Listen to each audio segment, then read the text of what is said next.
Shalom. Apa kabarnya saudara? Luar biasa, hari ini saya ingin bagikan pentingnya kita mengakui kebaikan dan kemurahan Tuhan atau perkenan Tuhan. Kita akan buka Alkitab kita dalam 2 Korintus 6 ayat 2. Kita akan baca sama-sama Alkitab kita saudara. Sebab Allah berfirman, pada waktu aku berkenan, aku akan mendengarkan engkau. Dan pada hari aku menyelamatkan, aku akan menolong engkau. Sesungguhnya waktu ini adalah waktu perkenanan itu. Sesungguhnya hari ini adalah hari penyelamatan itu. Yang percaya katakan amin. Saudara, kalau Tuhan berkenan, ya, saat Tuhan berkenan, maka Tuhan mendengarkan, kata ayat ini. Katakan amin, saudara.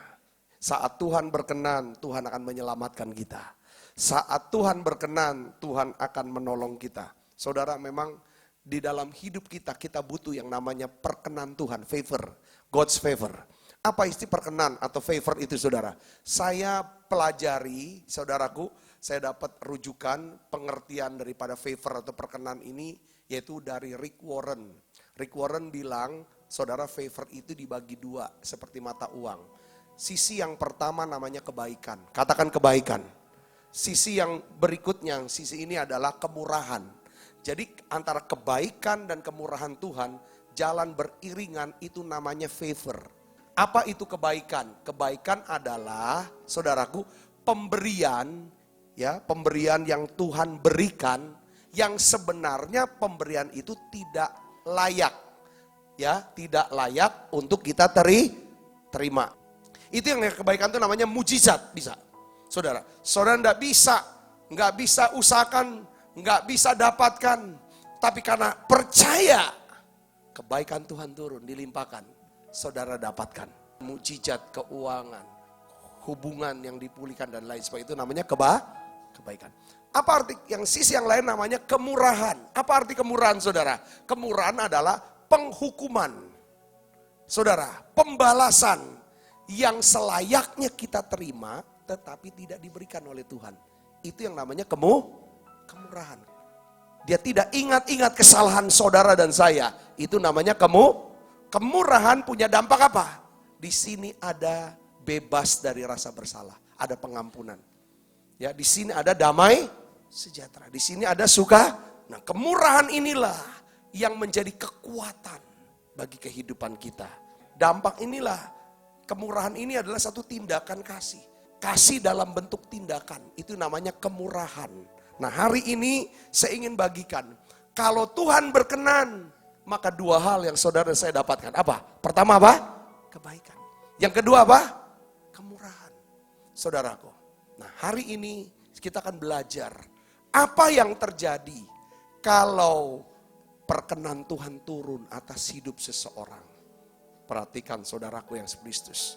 Kalau Tuhan berkenan, saudaraku, maka Tuhan akan mendorong seseorang untuk menyelesaikan masalah kita. Kalau Tuhan berkenan atas hidup saudara, maka Tuhan akan dorong seseorang menyelesaikan masalah yang saudara tidak bisa selesaikan.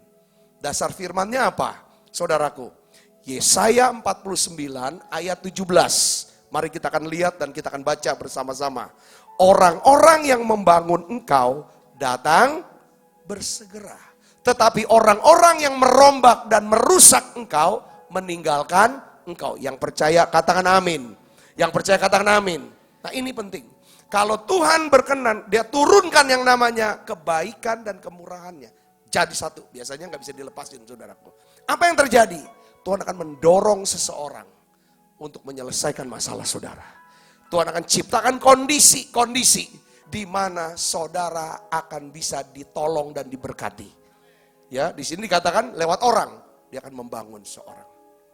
Dalam kehidupan sehari-hari, kalau saudara mau merenung, pasti saudara pernah nikmati yang namanya perkenan Tuhan. Saudara bisa ada hari ini, saudara bisa ada di tempat ini, saudara bisa jadi ini, punya itu. Saya percaya itu karena perkenan Tuhan. Karena ada kebaikan dan kemurahan Tuhan yang dilimpahkan atas hidup kita. Yang kedua, saudara, ya, kalau Tuhan berkenan, kalau perkenan Tuhan turun, perhatikan saudara, apapun yang Tuhan sudah buka, tidak ada satu kekuatan manapun yang bisa menutupnya. Ya, coba kita buka Alkitabnya dari Wahyu 3 ayat yang ke-7. Kita akan baca sama-sama. Dan tuliskanlah kepada malaikat jemaat di Philadelphia. Inilah firman dari yang kudus, yang benar, yang memegang kunci Daud.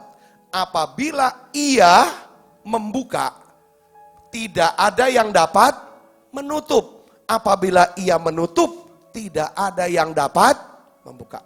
Ya, yang ketiga, saudaraku, kalau Tuhan berkenan, apa yang terjadi kalau Tuhan berkenan dalam hidup kita? Perhatikan saudara, Dia akan memberkati dan akan mempromosi kita. Amin saudara. Ulangan 28 ayat 1 dan 2. Di sini dikatakan, jika engkau baik-baik mendengarkan suara Tuhan Allahmu dan melakukan dengan setia segala perintahnya yang kusampaikan kepadamu pada hari ini, maka Tuhan Allahmu akan mengangkat engkau di atas segala bangsa di bumi. Segala bangsa, segala berkat ini akan datang kepadamu dan menjadi bagianmu jika engkau mendengar suara Tuhan Allahmu. Yang percaya katakan amin. Jadi Tuhan akan memberkati dan mengangkat kita kalau kita mendengarkan dan melakukannya. Katakan amin. Perkenan Tuhan, kebaikan dan kemurahan Tuhan itu akan lenyap, bisa hilang. Kapan itu hilangnya? Saat kita tidak mengakuinya. Saat kita tidak tahu berterima kasih, saat kita tidak pernah mau syukur atas kebaikan dan kemurahan Tuhan. Pernah nggak saudara tunjukkan kebaikan dan kemurahan saudara kepada keluarga saudara? Siapa sih orang yang dipakai Tuhan untuk menunjukkan kebaikan dan kemurahannya dalam hidup saudara? Siapa orang yang paling dipakai Tuhan dalam hidup saudara? Saudara pikir, siapa dia? Yang dipakai untuk apa? Untuk pelihara hidup saudara, untuk mencukupi kebutuhan, yang kasih makan, kasih minum, ngajari bagaimana makan, ngajari minum, ngajari jalan, ngajari bicara. Saudara pernah bayangkan gak? Orang ini namanya siapa? Siapa kalau saudara panggil ini? Orang-orang yang ini. Mama dan papa. Kita punya master mentor kita, itu sebenarnya mama kita. Mama kita, itu master mentor kita. Dia yang latih kita, tengkurap, merangkang, makan, minum, saudaraku. Jadi sumber daripada favor kita, itu sebenarnya orang tua kita. Tuhan pakai orang tua. Perhatikan, pada saat kita tidak mengakui favor ini, sumber favor ini, favor itu akan hilang dari hidup kita. Makanya dari 10 perintah Tuhan, cuma 1 perintah yang mengandung janji. Yaitu apa? Perintah yang mana? Hormatilah ayahmu dan ibumu. Seperti yang diperintahkan kepadamu oleh Tuhan Allahmu. Kalau kita hormati ayah dan ibu kita, maka hasilnya apa? Ulangan 5 ayat 16. Ulangan 5 ayat 16. Saudaraku, baca. Apa? Ini janjinya. Janjinya apa?